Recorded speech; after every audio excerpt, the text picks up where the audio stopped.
9-р тест 23 дугаар бодлого тэгш өнцгтийн дотор талд 6 тэнцүү тэгш өнцгт гурвалжныг зуржээ.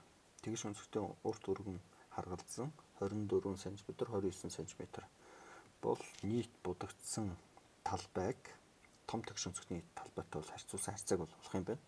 За тэгэхээр эндээс бол бид нар бол яг хөөр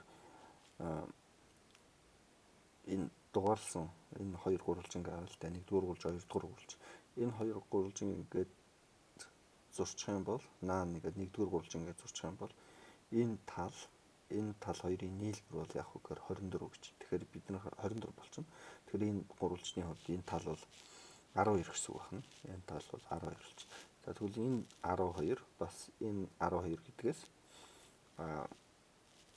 энэ богино тал бол 25 болчих. 5 см болж таарах нь.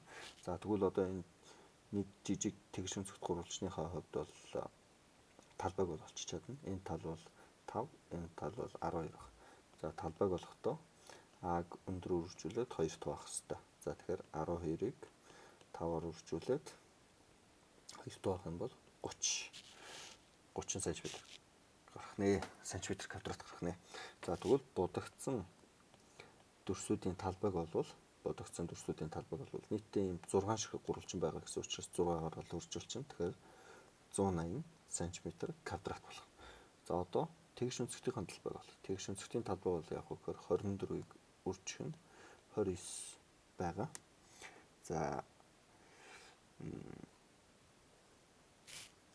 одоо эндээс шууд харьцаагаа бол яг олчих. За энэ нэг бол заавал үржүүлээд ах шаардлагагүй. За 30-ыг үржих нь 6 гэж бол бид нэр будагдсан дүрсийн талбайг олсон.